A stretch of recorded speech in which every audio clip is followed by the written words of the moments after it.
يرفع الله الذين آمنوا منكم والذين أوتوا العلم درجات. الحمد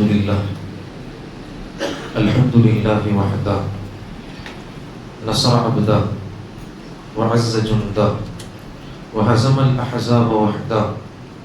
أشهد أن لا إله إلا الله وحده لا شريك له وأشهد أن محمدا عبده ورسوله أرسل الله بحق بشيرا ونذيرا وداعيا إلى الله بإذنه سراجا منيرا. أما بعد، اللهم اجعل صلواتك ورحمتك وبركاتك على سيد المرسلين وإمام المتقين وخاتم النبيين محمد عبدك ورسولك إمام الخير وقائد الخير ورسول الرحمة. اللهم ابعثه مقاما محمودا ويغبطه به الأولون والآخرون. அன்பிற்கினிய இஸ்லாமிய சொந்தங்களே, உங்கள் அனைவருக்கும் அஸ்ஸலாமு அலைக்கும் வரஹ்மத்துல்லாஹி வபரகாத்துஹு. இன்றைய தினம் அல்லாஹ்வினுடைய கிருபையினால் மிகவும் அற்புதமான பல சூறாக்களை நாம் கடந்து வந்தோம். இந்த ஜுஸு முழுக்கவே அல்லாஹ் தஆலா சொல்கிற சூறாக்கள் எல்லாம் அற்புதம் தான். அதிலும் பிரத்யேகமாக இந்த ஜுஸுவிலே சொல்லப்படுகிற எல்லா சூறாக்களும் அற்புதமானவை. முஜாதலாவில் ஆரம்பித்து சஃப், அதை தொடர்ந்து வரக்கூடிய எல்லா சூறாக்களும். இந்த சூறாக்களின் பட்டியலில் நாம் கேட்டு வந்த ஒரு சூரா தலாக். அன்புக்கினியவர்களே, அந்த சூரத்து தலாக்கில் அல்லாஹ் தஆலா முத்தகீன்களுக்கு நான் தருகிற பலன்கள் என்ன, முத்தகீன்களுக்கு நான் தருகிற அந்தஸ்துகள் என்ன, இந்த அல்லாஹ் தஆலா நாம் தொழுத தராவினுடைய கடைசி பகுதியில் அவைகள் ஓதப்பட்டது. அன்புக்கினியவர்களே, முத்தகீன்கள் இரையச்சம் கொண்டவர்களுக்கு அல்லாஹ் தஆலா 4 விதமான பலன்களை தருகிறேன் என்று, இந்த 5 விதமான பலன்களை நான் தருகிறேன் என்று இந்த சூறாக்களில் அல்லாஹ் தஆலா நமக்கு சொன்னார். அதில் முதலாவதாக அல்லாஹ் தஆலா சொன்னது முத்தகீன்களுக்கு நான் தர்ற சிறப்பு என்ன. முதலாவது அல்லாஹ் சொன்னா, வமை யத்தகில்லாஹ யஜஅல் லஹு மஹ்ரஜா. எத்தனை சிரமங்கள் வந்தாலும் எல்லா சிரமங்களிலிருந்தும் விடுபடுகிற தீர்வை, அவர்களுடைய பிரச்சனைகளுக்கான தீர்வை நான் ஏற்படுத்தி தருவேன். இது முத்தகீன்களுக்கு நான் தருகிற முதல் பலன், முதல் வாக்குறுதி. அல்லாஹ் தஆலா முதல்ல சொன்னது எல்லா பிரச்சனைகளுக்குமான தீர்வை அல்லாஹ் ஏற்படுத்துவான். இரண்டாவது அல்லாஹ் தஆலா சொன்னா, வயர்ஸுகுஹு மின் ஹைஸு லா யஹ்தஸிப். அவர் யோசிக்காத விதத்திலெல்லாம் அல்லாஹ் தஆலா உணவை கொண்டு வருவார். அன்பானவர்களே, இதுல நல்லா கவனிக்க வேண்டிய விஷயம் இருக்கு. உணவுக்கான எல்லா பொறுப்பையும் அல்லாஹ் தஆலா வச்சிருக்கான். அல்லாஹ் இந்த ஆயத்துல சொல்றான், யாரெல்லாம் என்னை நேசிக்கிறார்களோ, எனக்காக வேண்டி என்னை அஞ்சி வாழ்கிறார்களோ, அவர்களுக்கு ரிஸ்கை அறியாத புறத்திலிருந்து கொண்டு வருவேன். ரிஸ்க் வர்றதுக்கு மொத்தம் 2 வழிதான். உலமாக்கள் சொல்லுவாங்க, ஒண்ணு தன் உழைப்பால் ரிஸ்க் வருவது. இன்னொரு சில பேருக்கு அல்லாஹ் ரிஸ்கை இப்படி ஏற்பாடு பண்ணியிருப்பான், ஏனையவர்களின் உழைப்பால் அவர்களுக்கு ரிஸ்க் வரும். ஒண்ணு தான் உழைப்பால ரிஸ்க் வர்றது, இன்னொன்னு ஏனையவர்களின் உழைப்பால இவருக்கு ரிஸ்க் வரும். இதற்கு குர்ஆன்ல ஹதீஸ்ல எக்கச்சக்கமான வரலாறுகள் இருக்கு. அன்பானவர்களே, இதே மாதிரி வியப்பா இந்த ஆயத்துக்கு கீழே இமாம் மாலிக் ரஹிமஹுல்லாஹ் தங்களுடைய மாணவரான இமாம் ஷாஃபி ரஹிமஹுல்லாஹ்வுக்கு இதே செய்தியை சொன்னப்போ இமாம் ஷாஃபி ரஹிமஹுல்லாஹ் ரொம்பவும் ஆச்சரியப்பட்டு கேட்டாங்க, நம்ம உழைப்புல நமக்கு கொடுக்கிறது வேற, ஏனையவர்களின் உழைப்புல நமக்கு எப்படி வரும்? அது அப்படிதான், நீங்க போயிட்டு வாங்க அப்படின்னு நினைச்சிட்டாங்க. இமாம் ஷாஃபி ரஹிமஹுல்லாஹ்வுடைய நிலை எப்படின்னா, மாலிக்ட்ட பாடம் படிப்பாங்க ரஹிமஹுல்லாஹ், முடிச்சிட்டு சாயந்தர நேரம் மறுபடி மார்க்கெட்டுக்கு போய் சில பொருட்களை வாங்கி தூரமா மார்க்கெட்டை விட்டு தூரமா இருக்கிற பகுதிகளுக்கு போய் அதை வியாபாரம் செஞ்சுட்டு அதுல வர்ற காசை தாம் பாதி, எப்பயுமே அவங்களுடைய வளமா தன்னுடைய உஸ்தாதுக்கு பாதி தருவாங்க. எல்லா வியாபாரங்கள் எல்லாம் முடிச்சுட்டு அதுல கிடைச்ச அன்னன்னைக்கான வருமானம் அதை கையில எடுத்துட்டு பாதியை தனக்கு வச்சுக்கிட்டு மீதி பாதியை சாயந்தர நேரம் உஸ்தாதுல கொடுக்கலாம் அப்படின்னு இமாம் மாலிக்க பார்க்க வந்து, இன்னைக்கு உங்களுக்காக இப்புறத்திலிருந்து அன்பளிப்பு. அதை வாங்கிட்டு இமாம் மாலிக் சொன்னாங்க, இதுதான் நீ கேட்ட கேள்விக்கான பதில். அல்லாஹ் உன் உழைப்பால் எனக்கு ரிஸ்க் தந்தான். இதுதான் அல்லாஹ் யாருக்காவது ரிஸ்க தரணும்னு நினைச்சிட்டான்னா அல்லாஹ் உழைப்பில்லாமலே தருவான். இது அல்லாஹ்வுடைய ஆகப்பெரும் ஆற்றல். இது யாரால விளங்கிக்க முடியும்னா, முத்தகீன்களால் விளங்கிக் கொள்ள மட்டும்தான் முடியும். எனவே அல்லாஹ் நாடிவிட்டால் ரிஸ்கை இப்படித்தான் தரணும் அப்படித்தான் தரணும் எந்த விதமான தங்குதடையும் இல்லை, எந்த விதமான ஃபார்முலாவும் இல்லை, உழைச்சால் சோறு இல்லை. அன்பானவர்களே, அல்லாஹ் தஆலா எப்படி வேணாலும் தருவான் என்பதற்குத்தான் இந்த ஆயத் என்று இமாம் மாலிக் ரஹிமஹுல்லாஹ் விளக்கம் தந்தார்கள். அந்த விளக்கம் இந்த ஆயத்திலே மறைந்திருக்கிறது. அன்பானவர்களே, நாடியவர்களுக்கு அல்லாஹ் விசாலமான முறையில் உணவளிக்கிறார். மூணாவது, அல்லாஹ் தஆலா முத்தகீன்களுக்கு தருகிற பலன்கள் என்ன? வமை யத்தகில்லாஹ யஜ்அல் லஹு மின் அம்ரிஹி யுஸ்ரா. அவருடைய எல்லா காரியத்தையும் அல்லாஹ் தஆலா லேசாக்குகிறான், கஷ்டமில்லாமல் ஆக்குகிறான். அல்லாஹ் தஆலா அவருக்கு என்னென்ன வர வேண்டுமோ அவைகளை சிரமம் இல்லாமல் வர வைக்கிறான். ரொம்ப அற்புதமான ரிஸ்க்னா என்ன? எல்லாமே உள்ளடங்கினது தான் ரிஸ்க். இதுக்கு அற்புதமான பல வரலாறுகள் சொல்லலாம். நாம பலமுறை கேள்விப்பட்டிருப்போம்.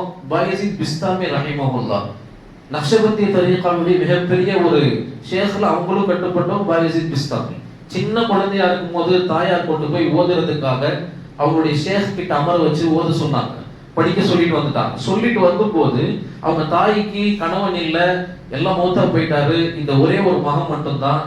உஸ்தாதிட்ட சொல்லி விட்டுட்டு வந்தாங்க, இந்த பிள்ளைய நீங்க ஓத வைங்க, ஓதி முடிக்கிற வரைக்கும் அவன் திருப்பி வந்து என்ன பார்க்கவே கூடாது, என்ன பார்க்கவே கூடாது, உங்ககிட்டயே இருக்கணும். அவன் 10 வருஷம் ஓதுறானோ 20 வருஷம் ஓதுறானோ மீண்டும் என்கிட்ட வந்துடக்கூடாது. அவன் வரும்போது எல்லா கலைகளையும் கற்றவனாக வரணும். அதுக்கு இடையில அனுப்பிடாதீங்க. மீறி இவன் அனுப்பிட்டீங்கன்னா அந்த முகத்தை பார்த்துட்டேன்னா எனக்கு அந்த ஒரு முகம் தான், மீண்டும் அனுப்புற மனசு எனக்கு இருக்காது, நீங்க வச்சுக்கோங்க. அந்த குழந்தை சரியா 2 வாரம் தாக்கி பிடிச்சிச்சான். 3ஆவது வாரம் போய் உஸ்தாதிட்ட நான் எங்க அம்மாவை போய் பார்த்துட்டு வந்துடுறேன்னு அனுமதி கேட்டுச்சான். அம்மா பாயஸ் முஸ்தாமி கேட்கிறான். அப்போ உஸ்தாது வாக்குறுதி கொடுத்திருக்கிறாரு, அனுப்ப மாட்டேன். அவரு மீண்டும் மீண்டும் தட்டி கழிக்கிறாரு. ஒரு கட்டத்துக்கு மேல முடியல. அவர் அந்த குழந்தையை கூப்பிட்டு ஒரு பாடத்தை கையில கொடுத்து, இந்த அளவுக்கு நீ படிச்சுட்டு வந்தேன்னா உங்க அம்மாவை போய் பார்க்கலாம். அது எவ்வளவு அளவுன்னா, அந்த குறிப்பிட்ட அசரனுடைய நேரத்துல அந்த வயசு பையனால எவ்வளவு படிக்க முடியாதோ அதைவிட பன்மடங்கு சுமையான பாடம், சுமை மிகுந்த பாடம். இதை நீ படிச்சுட்டு வந்து இவ்வளவு நீ இதுக்குள்ள படிச்சுட்டு வந்துட்டா உடனே நான் விட்டுறேன். அந்த குழந்தை போயிட்டு திருப்பி மகரிபுக்கு வந்துச்சு. அவர் நினைச்சிட்டாரு பையன் முடியல, தோல்வியை ஒத்துக்கு வந்தான்ட்டு. நம்ம பாயஸித் கிதாபை கையில கொடுத்துட்டு என்ன வேணாலும் கேளுங்க நான் பதில் சொல்றேன். அவர் அசந்துட்டு கேட்டாரு, எல்லா கேள்விக்கும் பதில் சொன்னான், எல்லா கேள்விக்கும் சொல்லிட்டு அசந்து போய் அவங்க கேட்டதுதான் வரலாறு. அன்பானவர்களே, அவங்க கேட்டாங்க, எப்படி இவ்வளவு திறமை உனக்கு, இந்த பாடம் உனக்கு நடத்த கூட படலையே, இவ்வளவு சீக்கிரமா இவ்வளவு குறுகிய நேரத்துல இவ்வளவு பாடங்களை எப்படி உனக்கு படிக்க முடிஞ்சிச்சு? அது சின்ன புள்ள பாயஸ் பிஸ்தாமி சொன்னாங்க, இதுல என்ன ஆச்சரியம் இருக்கு, எங்க அம்மா சின்ன வயசுல இருந்து எதை தொட்டாலும் பிஸ்மில்லான்னு சொல்லி தொட்டு ஆரம்பி, அல்லாஹ் உனக்கு பரக்கத் செய்வான்னு சொன்னாங்க. பிஸ்மில்லான்னு ஆரம்பிச்சு அல்லாஹ் எனக்கு இதை நசீபாக்கிட்டான். இதுதான் தக்வா, இதுதான் இறையச்சம். எதை தொடங்கினாலும், எந்த சிந்தனையாக இருந்தாலும், எதை கவனிச்சாலும் பிஸ்மில்லாஹ் என்று அல்லாஹ்வின் ஞானத்தோடு ஆரம்பிக்கிற போது அல்லாஹ் தஆலா அதுல பரக்கத் செய்யறான். பாயஸித் பிஸ்தாமி அதை படிச்சு முடிச்சுட்டு தாயை போய் சந்திச்சாங்கிறது வரலாறு. அன்பானவர்களே, அல்லாஹ் தஆலா இறையச்சம் உள்ளவர்களுக்கு எல்லா காரியங்களையும் லேசாக்குறான். இது 3வது அல்லாஹ் தருகிற அந்தஸ்து. 4வது அல்லாஹ் என்ன தருகிறான்? வமை யத்தகில்லாஹ யுகஃபிரு அன்ஹு ஸய்யிஆத்தி. அல்லாஹ் தஆலா அவருடைய பாவங்களை அவரை விட்டு அகற்றுகிறான். அன்பானவர்களே, யுகஃபிருக்கு 2 அர்த்தம் இருக்கலாம், 2 அர்த்தம். இப்னு அப்பாஸ் ரலியல்லாஹு அன்ஹு சொல்வாங்க, முதலாவது அர்த்தம் யுகஃபிருக்கு அல்லாஹ் அழிக்கிறான்னு அர்த்தம். இன்னொரு அர்த்தம் அல்லாஹ் மாற்றுகிறான்னு அர்த்தம்.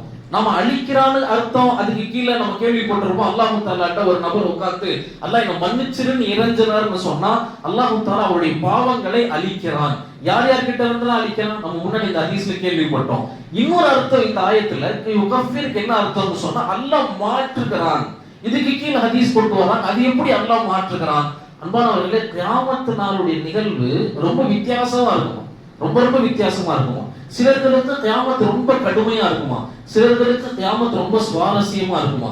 இதுக்கு எக்கச்சக்கமான ஹதீஸ்கள் பெருமானார் ஸல்லல்லாஹு அலைஹி வஸல்லம் சொல்லியிருக்காங்க. பெருமானார் ஸல்லல்லாஹு அலைஹி வஸல்லம் சஹாபாக்கள்கிட்ட சொன்னாங்க, நாளைக்கு கியாமத்துல ஒரு நபர் வருவாரு, திஹாமா மலை அளவுக்கு என்ன செய்வாரு, அமல்களை சுமந்துகிட்டு வருவாரு.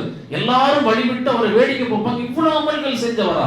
அல்லாஹ் தஆலா அந்த அமல் அவருக்கு முன்னாடி கொண்டு வந்து வச்ச உடனே அல்லாஹ் அதை தூசி பஞ்சு பஞ்சா ஆக்கிடுவான், ஒண்ணுத்துக்கும் பிரயோஜனம் இல்லாம ஆக்கிடுவான். அந்த அமல் பைசாக்கு பிரயோஜனம் இல்லாம போயிடும். சஹாபாக்கள் இதை கேட்ட உடனே பயந்து கேட்டாங்க, எதனால யா ரசூலல்லாஹ் அவ்வளவு பெரிய அமல்கள் ஒண்ணுமே இல்லாம போனதுக்கான காரணம் என்ன? பெருமானார் ஸல்லல்லாஹு அலைஹி வஸல்லம் அந்த காரணங்கள் சொன்னாங்க. அவர் எல்லாரும் பொதுமக்கள் பார்க்கும்போது ஓதினார், பொதுமக்கள் பார்க்கும்போது அமல் செஞ்சார். தனிமைன்னு வரும்போது அல்லாஹ் எவைகளை எல்லாம் தடுத்தானோ அந்த தடுப்புகள் எதையும் மதிக்காம தன்னுடைய நஃப்ஸை பின்தொடர்ந்து தனிமைன்னு வரும்போது எல்லா பாவத்தையும் துணிந்து செயல்பட்டார். அதனால் அல்லாஹ் தஆலா அவருடைய நன்மைகள் எல்லாத்தையும் வீணாக்கிட்டான். அந்த நன்மைகளுக்கு அல்லாஹ்ட்ட எந்த பிரயோஜனமும் இல்லை. மக்களின் பார்வைக்காக புகழுக்காக செய்தார். எனவே அதுல ஒரு பைசாவுக்கு பிரயோஜனம் இல்லை, அல்லாஹ் அழிச்சிட்டான். இது பெருமானார் ஸல்லல்லாஹு அலைஹி வஸல்லம் ஹதீஸ்ல சொல்லுவாங்க. இன்னொரு ஹதீஸ்ல பெருமானார் ஸல்லல்லாஹு அலைஹி வஸல்லம் சொல்லுவாங்க, ஒரு அடியார் நாளைக்கு கியாமத்துல வந்து நிற்கும் போது அவர் அல்லாஹ்வுக்கு முன்னாடி இப்படி வந்து நிற்பார்.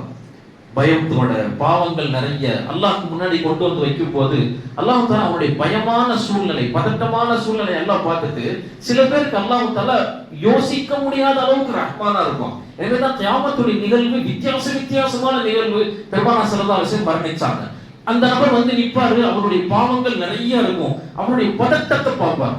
அல்லாஹ் அவருடைய பதட்டத்தை பார்த்துட்டு அல்லாஹ் சொல்லுவானா மலக்குகள்கிட்ட, அவர் செஞ்சிருக்கிற பெரிய பெரிய பாவங்கள்லாம் இருக்குல்ல, பெரும்பாவங்கள், அதை மன்னிச்சிருங்க, சின்ன பாவங்களை மட்டும் கணக்கெடுங்க.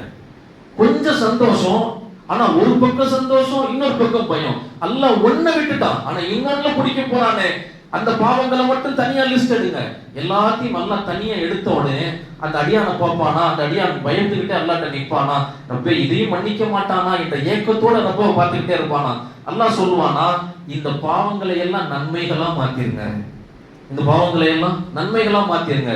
இதை சொன்ன உடனே பெருமானார் ஸல்லல்லாஹு அலைஹி வஸல்லம் அடுத்தவன் என்ன செய்வான்னு சொல்லிட்டு பெருமானார் சிரிச்சாங்கன்னா உடனே அல்லாஹ்ட்ட சொல்லுவானா, ரப்பே என்ன இது மட்டும் தானா, ரப்பி இன்னலி துனூபன் கஸீரா, எனக்கு இதெல்லாம் இன்னும் நிறைய பாவங்கள் இருக்கு, அதையும் கொஞ்சம் எடுத்து கொஞ்சம் மாத்த சொல்ல அப்படின்னு அல்லாஹ்ட்ட வந்து அவர் இன்னும் அடுத்த ரிக்வெஸ்ட் சொல்லுவாராம். இதுவரைக்கும் பயந்துகிட்டு இருந்த ஆளு அல்லாஹ் எல்லாத்தையும் மாத்தின உடனே இன்னலி துனூபன் கஸீரா, அல்லாஹ் எனக்கு இன்னும் நிறைய பாவம் இருக்கு, அதையும் கொண்டு வந்து முன்னாடி வைக்கலாமேன்னு சொல்லிட்டு பெருமானார் ஸல்லல்லாஹு அலைஹி வஸல்லம் சிரிச்சாங்க.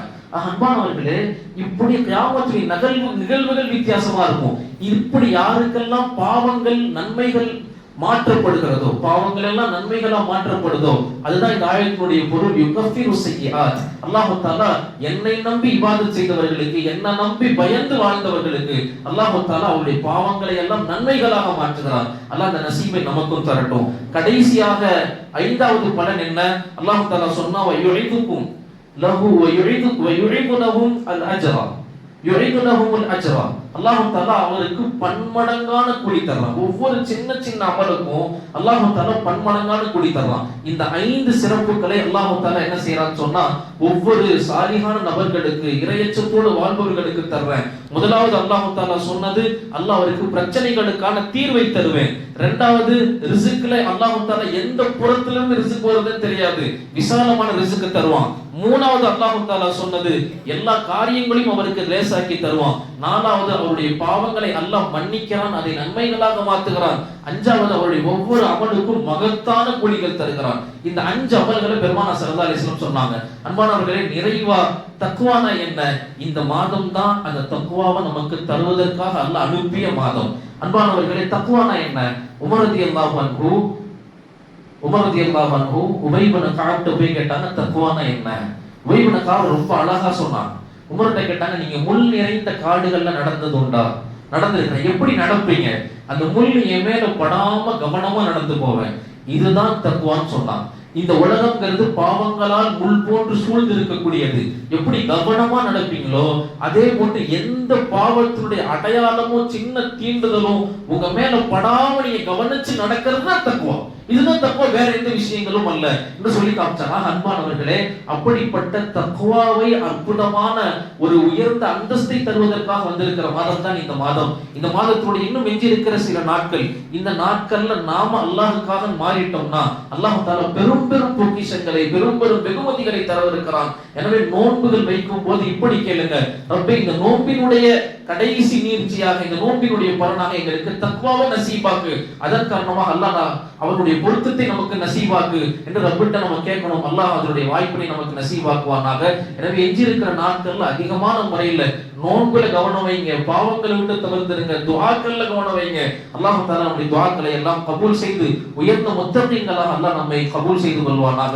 வாஹிரு தஅவானா அல்ஹம்துலில்லாஹி ரப்பில் ஆலமீன். அஸ்ஸலாமு அலைக்கும் வரஹ்மத்துல்லாஹி வபரகாத்துஹு.